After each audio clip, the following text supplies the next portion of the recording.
Hey, Artie here. I'm sitting up in my camper up on Lake Winnipesaukee, New Hampshire, working on a new kit in N scale. And this is kind of an inside view of what I'm working on with minimal tools.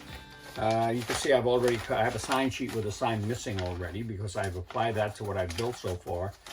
And if I can find the drawings, which I don't seem to be able to find, basically this is the N scale Jefferies point kit. And to give you an idea, I do have the diagrams. Jim Mooney did all these diagrams just like that. You might be able to see them.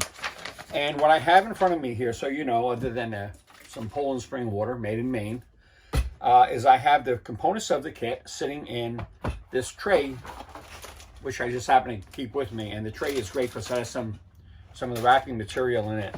I use the wrapping material as a base to keep my glue because once the glue dries, I peel it off and I have a good surface for that. And I have all my clapboard parts. I started this last night, which I have braced, and you can see here's one long wall, and you can see the back with all the bracing. And I didn't follow diagrams. I just used some common sense. And once they were braced, I used something by Woodland Scenics called their road system, believe it or not, top coat, the concrete ST1454 as a base because I'm looking to get a natural wood look to this building. And I removed the wall parts, all the clapboard from their sheets, and I have our great bar mill sanding sticks, but I don't have one here, so I have a regular sanding stick we made, and I simply make sure I remove all the burrs before I do anything else. And then I just used, I only have two brushes. I used a flat brush to apply the top coat, the concrete, to the wall sections. And then I did have weathering mix creosote black by Timberline, which I dipped one brush into and then dipped the brush into a little bit of water and yet another water bottle to thin it out and apply a second coat, apply a thin coat to bring down the color of this into a kind of a muddier color, but done with very thin coats.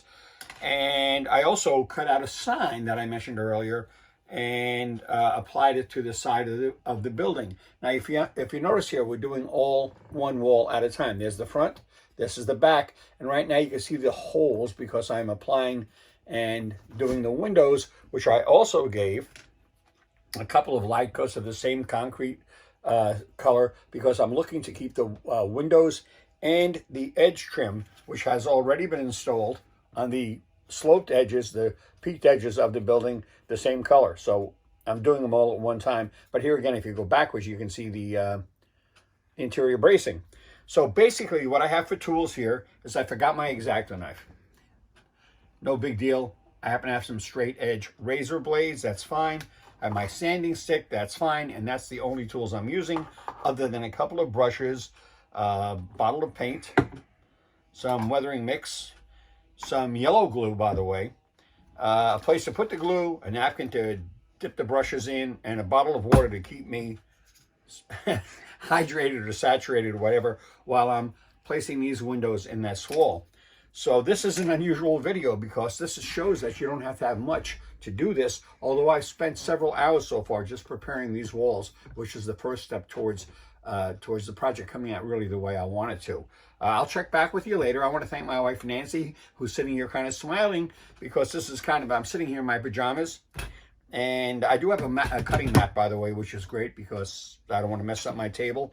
And it doesn't matter if you're building this kit or another kit, whether it's an HO or N scale like this one.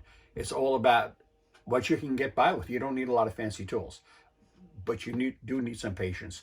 So I will talk to you later as we proceed with this build, and we'll see how it comes out. See you later.